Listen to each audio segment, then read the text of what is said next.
इस कहानी के लेखक हैं नीतीश कुमार। मांगलिक। एक लड़का अपने ही खून में लथपथ रोते रोते कह रहा था, पापा आप नहीं आए ना मुझे लेने के लिए, देखो मैं मर गया, अब मैं आपको भी मार दूंगा, मैं आपको मार दूंगा पापा। ये मेरे बेटे के आखिरी शब्द थे जो आज भी मेरे जहन को चीरते हैं।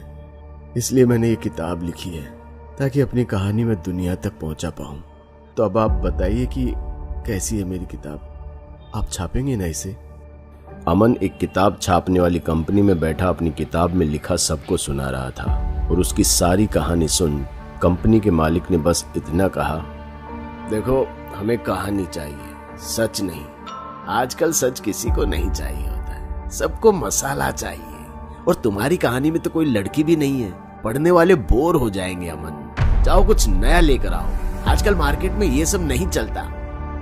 कंपनी मालिक ने इतना कहकर अमन को बाहर जाने का इशारा किया। लेकिन सर सुन तो लीजिए, ये मेरी सच्ची कहानी है, मैंने जिया है इसे। हाँ अमन सुन ली तुम्हारी कहानी, पर मजा नहीं आया। देखो मैं तो इसे छाप नहीं सकता, तो इस बार के लिए सॉरी। ये 25वां पब्लिशर था जिसने अमन को ना कहा था, पर उसने हार अभी तक नहीं मानी थी। वो आगे बहुत से बुक पब्लिशिंग हाउस में गया, पर हर जगह उसे ना ही मिला। जहां एक तरफ अमन किताब छपवाने के लिए स्ट्रगल कर रहा था, वहीं दूसरी तरफ शहर में बच्चों की रहस्यमय तरीके से मौतें होने लगी, जिसमें से एक बच्चा किताब छापने वाली कंपनी के मालिक का भी था, जिसने पुलिस को ये बताया कि बच्चे को मारने वाला कोई और नहीं बल्कि अमन ही है, क्योंकि उसने अपनी किताब में जिस तरह से बच्चों के कत्ल के बारे में लिखा था, असल में शहर में उसी तरह के कत्ल हो रहे थे। अब आखिरी बार पूछ रहा हूँ, बोलो इतने सारे बच्चों को क्यों मारा? तुम्हारा मकसद क्या है? सर मैंने किसी बच्चे को हाथ तक नहीं लगाया, आपको कोई गलतफहमी हुई है। झूठ बोलना बंद करो अमन, हमें उस कंपनी के मालिक ने सब कुछ बता दिया है जिसके पास तुम अपनी किताब छपवाने के लिए गए थे, और तुमने भी तो अपनी किताब में ठीक वैसा ही लिखा है। भूल गए हो या मैं तुम्हें तुम्हारी किताब से पढ़कर बता दूं? ये देखो, एक बच्चे की लाश पानी में तैरती मिली, जिसके हाथ की उंगलियां कटी हुई थी और नाक और मुंह में रुई भरी थी, जिससे वो सांस ना ले पाए और डूबकर मर जाए। दूसरा, एक बच्चे ने खिड़की का कांच तोड़कर अपनी छाती पर तारे बनाए, उसी ने अपनी जीभ काटी, फिर उसी कांच को खाकर मर गया। तीसरा, सुनेगा, एक बच्चे ने, बस कीजिए सर, मेरे बच्चे के साथ भी यही सब कुछ हुआ था, उसकी मौत भी इसी तरह हुई थी सर। मतलब तूने अपने बच्चे को भी नहीं छोड़ा? साले हरामखोर। नहीं सर, मैंने अपने बच्चे को नहीं मारा, पर मुझे शक है कि ये काम किसका हो सकता है। आज से 12 साल पहले मैं एक अस्पताल में वार्ड बॉय का काम करता था सर। पैसे इतने मिलते नहीं थे कि गांव में घर वालों को कुछ अच्छा बेच सकूं। तब मेरी मुलाकात उससे हुई, अघोरी नंदा। साला बहुत कमीना आदमी था, कब्र से औरतों की लाशें निकालकर उनसे अपनी वासना मिटाता था। तो तुम अघोरी नंदा के लिए काम करते थे, लाशें चुराकर उसको बेचते थे? नहीं, मैं इस पाप के बारे में सोच भी नहीं सकता। मेरी और उसकी सिर्फ इतनी बात हुई थी कि जो बच्चा मरने वाला होगा, मैं उसकी खबर कुछ दिन पहले उसे बता दूं, जिससे वो अपनी काली शक्तियों को और बढ़ा सके। पर मैंने कभी किसी औरत का सौदा नहीं किया सर। साले, छोटे बच्चों का सौदा करते हुए जरा शर्म नहीं आई? उन मासूमों ने तेरा क्या बिगाड़ा था? और तू कौन होता है किसी की जिंदगी और मौत का फैसला करने वाला? पर वो करता क्या था? पता नहीं, मैं बस उस बच्चे का नाम और उसकी चीज, जैसे कि उसका बाल, उसका खिलौना या उसके शरीर का कोई कपड़ा, उसे ले जाकर दे देता था, और 1 या 2 दिन बाद ही उस बच्चे की मौत हो जाती थी। मुझे नहीं पता साला वो क्या करता था, लेकिन होता यही सब था। फिर एक दिन तंग आकर मैंने ये काम करने से मना कर दिया और मैं बनारस छोड़कर मुंबई आ गया, पर उसने मेरा पीछा अभी तक नहीं छोड़ा सर। क्या तुम अघोरी नंदा से बनारस में मिले थे? हाँ, और ये सब 12 साल पहले की कहानी है। मुंबई आकर मैंने नया काम शुरू किया, लिखने का शौक लगा तो किताबें लिखने लगा। पर आज से 4 साल पहले मेरे बेटे की भी मौत हो गई। ये देखिए उसकी फोटो, और पत्नी भी किसी और के साथ भाग गई। मेरा जो भी सच था मैंने सब आपको बता दिया। अब इस पर यकीन करना या ना करना आपका फैसला है सर। अमन की बात सुनकर इंस्पेक्टर दुष्यंत भी कुछ पल के लिए सोचने लगा और फिर अमन को जाने का इशारा कर दिया। बहुत कोशिशों के बाद दुष्यंत को अमन से कुछ उम्मीद थी, लेकिन उसने तो इस केस से जुड़े एक और सवालों का समंदर खड़ा कर दिया था।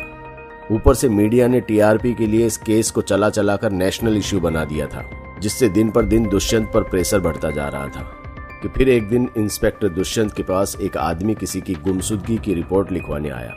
साहब, मेरा भाई पिछले 2 महीने से गायब है। अपने बेटे के साथ घूमने गया था, फिर अचानक ही फोन किया कि वो अपने बेटे के साथ गांव जा रहा है और 1 महीने के बाद लौटेगा, लेकिन वो अभी तक नहीं आया साहब। इतना कहकर वो आदमी रोने लगा। संभालते हुए दुष्यंत ने कहा, अच्छा रोना बंद करो, कुछ नहीं होगा तुम्हारे भाई को। लाओ पहले अपने भाई की फोटो दिखाओ।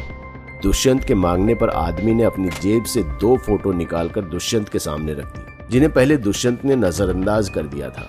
लेकिन जैसे ही उसकी नजर उन तस्वीरों पर पड़ी तो उसके होश उड़ गए, क्योंकि उन दोनों फोटो में से बच्चे की जो फोटो थी वही फोटो उसने अमन के पर्स में भी देखी थी। ये फोटो मैंने अमन के, खुद से बोलते हुए दुष्यंत चुप हो गया। फिर तुरंत ही सामने बैठे उस शख्स से पूछा, इस फोटो में जो बच्चा है वो कौन है? मैंने इसे पहले भी देखा है। साहब, ये अमन का बेटा है, रोमी। अपने बाप के साथ ये भी लापता है। और इस फोटो में जो आदमी है उसका नाम क्या है और ये करता क्या है? साहब, अमन नाम है मेरे भाई का, वो एक लेखक है और ये उसका ही बेटा है, रोमी। प्लीज ढूंढ दीजिए दोनों को। ये सुनकर दुष्यंत के होश उड़ गए, क्योंकि रोमी को उसका बेटा बताने वाला एक शख्स और था, और वो भी लेखक था जो खुद को अमन कह रहा था। बस फर्क इतना था कि शक्ल दोनों की अलग अलग थी। अब दुष्यंत के आगे एक मुसीबत और खड़ी हो गई। उसने तुरंत ही अपने पास से एक तस्वीर निकालकर सामने बैठे उस आदमी को दिखाते हुए कहा, क्या तुमने इस शख्स को कहीं देखा है? अरे ये तो विष्णु है, एक दिन इसे अपने भाई के साथ देखा था। ये मेरे भाई की बीवी के गांव से आया था, बोल रहा था कि पैसे की बहुत जरूरत है और काम चाहिए, तब इसे एक छोटा मोटा काम दिला दिया था मेरे भाई ने। फिर उस दिन के बाद से ये कभी नहीं दिखा। उस शख्स की बात सुनकर दुष्यंत ने कहा, क्या तुम अपने भाई का कुछ प्रूफ दिखा सकते हो? ये सुनते ही उस आदमी ने तुरंत ही असली अमन का राशन कार्ड और आईडी प्रूफ निकालकर टेबल पर रख दिया, जिसका साफ मतलब था कि दुष्यंत ने हाथ में आए मुजरिम को छोड़ दिया। इससे पहले जो शख्स खुद को अमन कह रहा था वो अमन नहीं, विष्णु था। तो इसके आगे की कहानी अब विष्णु खुद ही बता सकता है। गुस्से में दुष्यंत का खून खौलने लगा। उसने सामने बैठे आदमी से बस इतना कहा, तेरे भाई की बीवी का गाँव कहाँ है? दुष्यंत का सवाल सुनकर उसने तुरंत ही एक पेज पर पूरा एड्रेस लिख दुष्यंत को थमा दिया। दुष्यंत अपने साथ 2 हवलदार लेकर सीधा पते की ओर चल दिया। पता दरअसल चंबल के एक गांव का था और दुष्यंत को पहुंचते पहुंचते रात हो गई थी। उसके गांव जाकर जब पूछताछ की तो पता चला कि विष्णु अभी 3 दिन पहले ही अपने गांव वापस आया है और पिछले 3 रातों से वो किसी साधना को पूरा करने आधी रात को शमशान जाता है और इस वक्त विष्णु उसे शमशान घाट में ही मिलेगा। दुष्यंत भी पूरी तैयारी के साथ शमशान घाट को चल दिया। वो अभी कुछ दूर ही था कि तभी उसे किसी बच्चे की खूब जोर जोर से चीखने और रोने की आवाजें आने लगी। मत मारो मुझे, मैंने क्या बिगाड़ा तुम्हारा? मुझे मेरे पापा के पास जाना है, मुझे जाने दो। अरे रोमी बेटा, तू चिंता मत कर, मैं तुझे तेरे पापा के पास ही भेज रहा हूँ। वैसे मैंने सोचा था कि मैं तुम दोनों को एक दूसरे के सामने मारूंगा, लेकिन उसे मरने की इतनी जल्दी थी कि मुझे उसे पहले भेजना पड़ा। विष्णु अमन के बेटे रोमी से कहता हुआ अपनी झोली से कुछ छोटी छोटी इत्र की बोतलें निकाल रहा था और फिर एक खाली बोतल रोमी के सामने रख दी। रोमी के हाथ पैर बंधे हुए थे और बहुत दिन से भूखा रहने के कारण उसकी हालत खराब हो चुकी थी। देख रहा है रोमी, इन छोटी छोटी इत्र की शीशियों में उन सब बच्चों की आत्मा कैद है जिन्हें मैंने अपने हाथों से मारा था, और तुझे भी मारकर मैं तेरी आत्मा को इस बोतल में भर लूंगा और तेरे बाप की तरह तेरी लाश को भी चंबल नदी में फेंक दूंगा। विष्णु रोमी से कहता हुआ सामने जल रहे हवन कुंड में अपना हाथ काटकर अपने ही खून की आहुति देने लगा और फिर एक बोतल को अपनी मुट्ठी में भर अग्नि के ऊपर तोड़ देता है और बोतल में कैद आत्मा को अपने अंदर सोख लेता है। हर आत्मा के साथ विष्णु का शरीर और बलशाली हो गया। उसकी आंखें पहले से और गहरी और लाल हो गई कि तभी इंस्पेक्टर दुष्यंत ने अपने 2 हवलदारों के साथ विष्णु के ऊपर हमला कर दिया। हवलदारों ने तुरंत ही विष्णु के दोनों हाथ पकड़कर उसे अपने कब्जे में ले लिया था और फिर दुष्यंत ने रोमी को आजाद कर दिया। पर अभी तो खेल शुरू हुआ था।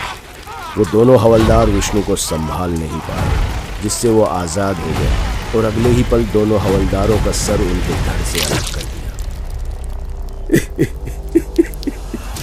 तुझे क्या लगा था इंस्पेक्टर, तू इन मामूली टटपूंजियों से मुझसे जीत जाएगा? हाँ? अब देख मेरी ताकत का नमूना। इतना कहकर विष्णु उड़ता हुआ दुष्यंत के पास आ गया और उसके दोनों हाथ पकड़कर उसके जिस्म से अलग कर दिए, जिससे दुष्यंत दर्द से छटपटाने लगा। और अगले ही पल विष्णु दुष्यंत को गर्दन से पकड़कर उसे जान से मारने ही वाला था कि तभी एक खंजर विष्णु की पीठ में जा घुसा, जिससे वो दर्द से तिल मिलाने लगा। विष्णु की पीठ में खंजर घोंपने वाला कोई और नहीं बल्कि रोमी था, जो लगातार विष्णु की पीठ में खंजर घोंपे जा रहा था और तब तक घोंपता गया जब तक कि विष्णु की आत्मा ने उसका शरीर नहीं त्याग दिया। कुछ दिन बाद जब केस क्लोज हुआ तो एक प्रेस कॉन्फ्रेंस के दौरान रोमी ने बताया कि विष्णु एक साइको था। उसका कहना था कि वो एक मांगलिक है और वो कभी भी मर सकता है, इसलिए वो उन्हीं बच्चों को मारता था जो मांगलिक थे और उनकी आत्मा को कैद करके अपनी उम्र बढ़ाता था ताकि वो बहुत दिनों तक जिंदा रह सके। ये दुष्यंत की जिंदगी का आखिरी केस था। इसके बाद सरकार ने उसे रिटायर कर दिया और 5 साल बाद आज वो इस केस पर किसी से किताब लिखवा रहा है ताकि वो रिटायर्ड इंस्पेक्टर के साथ साथ एक लेखक भी कहलाए। दोस्तों, अगर आपको हमारी कहानी अच्छी लगी हो तो लाइक, कमेंट और शेयर जरूर करें। साथ ही रेगुलर अपडेट के लिए चैनल को सब्सक्राइब करें। और अगर आपके पास भी कोई डर से भरी दमदार कहानी है तो भेजिए हमारे मेल एड्रेस पर अभी।